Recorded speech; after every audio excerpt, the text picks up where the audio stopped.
Now, other interesting political news, you have Vivek Ramaswamy on how Republicans should approach the abortion topic, which is perhaps the most polarizing, controversial topic in politics since I was a kid. Though the pessimist in me can't help but notice the main topics we argue about for hundreds of years, they never really get resolved. You might, if you want to dissolve it into a left and right thing, you might get a quote unquote win on your side every once in a while, but it's still the same core topics. And I can't help but notice, Republicans and Democrats both use these political hot buttons to raise campaign funds for both of their sides. So we could have the same argument again and again and again. Now, that being said, there are some candidates who butcher it in terms of they almost seem to enjoy failure. You see this a lot in Republican parties, unfortunately, and they just fumble their words. They don't approach the topic in a way that I believe you could win a mass audience or a mass voter contingency over to your side of the political aisle. I do think most Americans have a lot more in common than the politicians would like us to believe, especially when it comes to late-term abortions. A lot of people in the United States, if you just pull people on average, very few people think you should be able to have an abortion at 9 months. So I think overall, there's people have more in common than we're led to believe. Unfortunately, then they can't, rally us up to get us riled up and have us donate more money to their causes. So perhaps that's why they continue to try to divide us. But nevertheless, that all being said, Vivek is choosing to bring this to the forefront on his campaign trail, and he brought us this tweet, and as the youth might say, it went viral. Got well over 1 million views, lots of comments, got retweeted 2.3 thousand times. So, without further ado, it looks like he has a combination of a video as well as a little bit of a text. So, before the video, he actually says, quote, "The winning path for the quote, "The winning path for the GOP on abortion isn't to compromise on our principles, it's to practice what we preach. Codify sexual responsibility for men into law. If a woman carries a child to term, she can automatically make the man the legal responsible party for the child if confirmed by a paternity test. It's not about men's rights versus women's rights, it's about human rights," unquote. American flag emoji. And so it's a little bit long. It's about 5 minutes, 47 seconds. And again, if you have suggestions for picture-in-picture production software, I appreciate any feedback because I try to make the show better and better. I'm still struggling to find a good, aka a simple, intuitive software where I can actually just have the picture and throw it up on the screen with me for production software, not post-production. So if you have suggestions, again, I want to make the show better and better continually. So I do appreciate any feedback, even if it's as simple as just telling me, hey, enunciate more. And I shall try to do that more often. So without further ado, let's talk about the difficult issue of abortion. And to know what the path forward is, you have to know the path that got us here. I'm going to go very quickly through some constitutional history here.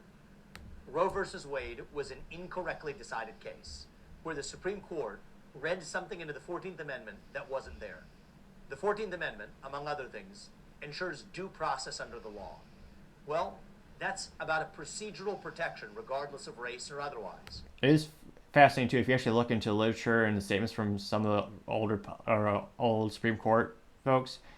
Some of them, like Ruth Bader Ginsburg, she didn't think the logic in which they used to actually justify Roe v. Wade was proper at the time. She agreed with the outcome of getting that law, or to originally codify abortion into law, but she didn't agree on the actual mechanism and philosophy and the actual logic that they used in order to justify it. If the Supreme Court says we're going to read that due process clause to somehow invent a right to privacy, that doesn't exist under the Constitution. Now, if you wanted to really make that interpretation, I would have at least made the argument for the privileges and immunities clause for citizens, to say that there are at least certain privileges and immunities that the government gives you. If you really want to torture a reading of a right to privacy that protects abortion, you might have at least used Section 1 of the 14th Amendment, the privileges and immunities clause. But nope, they didn't want to do that in the Supreme Court because of some long historical reasons related to the slaughterhouse cases. That's a longer history and a topic for another day. They went to the tortured interpretation of the substantive due process interpretation of the due process clause in the 14th Amendment. So they basically made it up. So what happened then about 50 years later in the Dobbs case last year was the Supreme Court overturned Roe correctly on constitutional grounds. Not on the grounds of whether they like abortion or not, and this is what we need to understand, on the grounds of the Constitution of the United States, making the simple holding that the due process clause of the Constitution does not protect some unwritten right to privacy that includes the right to get an abortion. That's what the Supreme Court held last year, and correctly so. Great. That's a win for the Constitution. But now Republicans, I worry, are about to score an own goal. Look at every candidate in this race. Every other candidate who's on that debate stage was favoring some kind of federal ban. Even Nikki Haley, who really refuses to make her stance clear, when pressed, says that she would sign into law a federal abortion ban while offering a lot of mealy-mouthed atmospherics about nice-sounding statements that refuse to take a stand on the issue when she's forced to take some semblance of a stand, even says that she would favor a federal ban. Let's go to the constitutional basis. The federal government does not have the constitutional authority to write a ban when the federal government doesn't give them, when the Constitution does not give the federal government that power. What do they say? The Commerce Clause. Well, any Republican who's going to use the Commerce Clause to expand the federal government's role should not be in office, period. What do they say? The 14th Amendment protects life.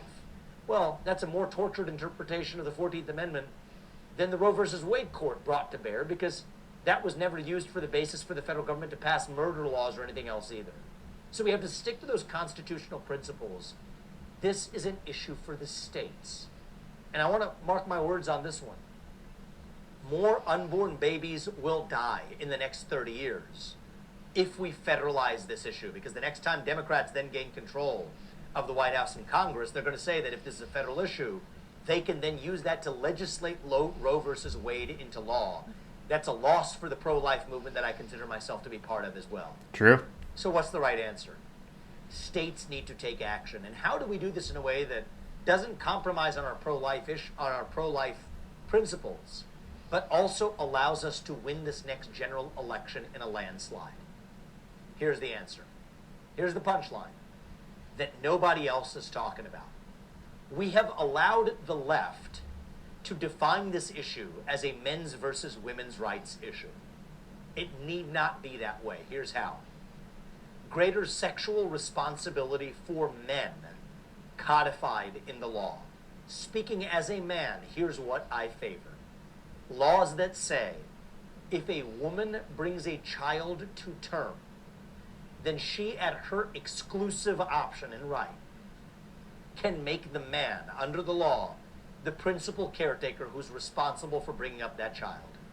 We couldn't do this in most of our nation's history, but we can today because we have genetic paternity tests that are 100% reliable.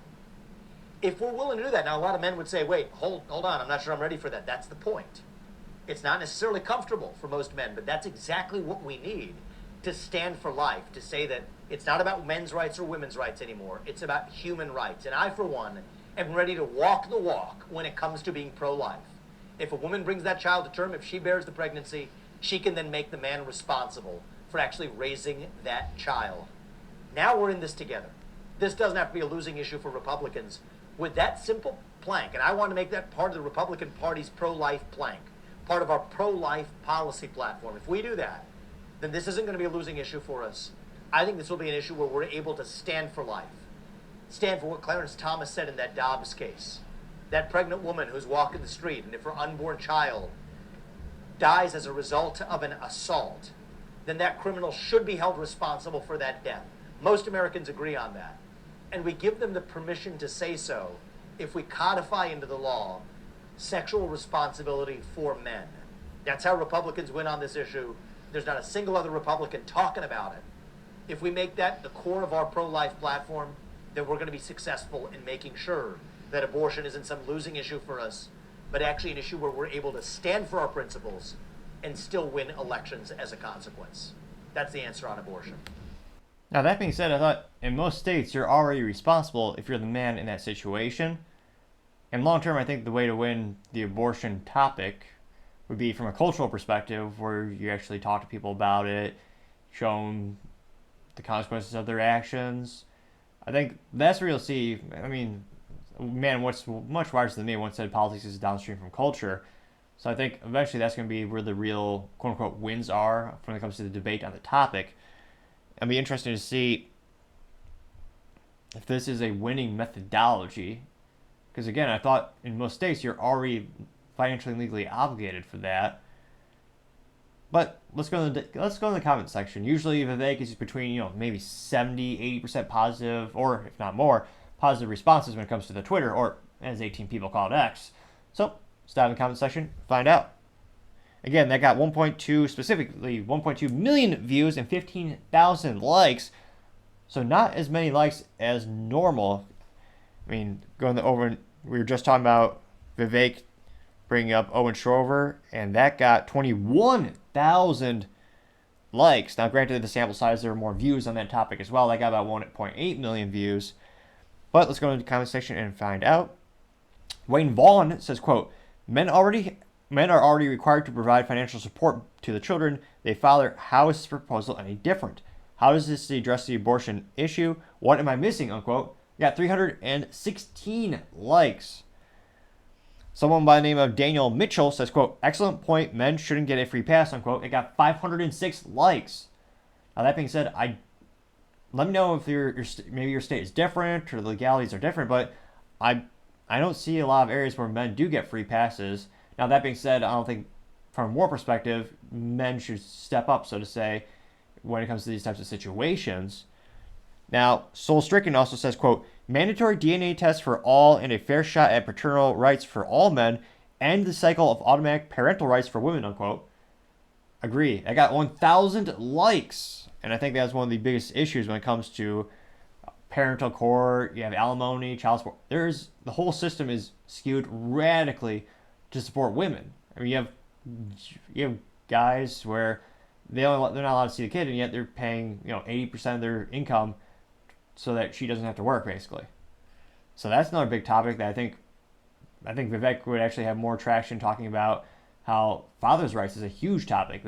Again, as long as they are a moral sound person, they're not a federal criminal, they should have the rights to see the child, especially if they're financially supported of the situation. That is something that very, very few people ever bring up, parental rights, especially men's rights. I mean, when it comes to father rights, I mean, there might be one advocacy group out there, maybe, with a fraction of the support that the other side has. Let's see. James Jeanette says, quote, this is the way forward. This is the vision and foresight America needs from the next president, unquote. Got 168 likes. Avery L. Brooks says, quote, Vivek, man, you're growing on me big time. I hope this establishment doesn't find a way to bury you. Thanks for running when you've been the most pleasant and surprised this election. Keep smashing them, unquote. Got 1.1 thousand likes. God and Country says, quote, as of now, you're the only candidate left who's boldly speaking up for the unborn. You can judge a civilization on how they treat their children, unquote. That got 789 likes. Andrew Wong says, quote, one of the worst things that the welfare state has done was to make men not responsible for their children. We're still paying for the consequences of fatherless children and broken families, unquote. Got 263 likes. And it is a good point.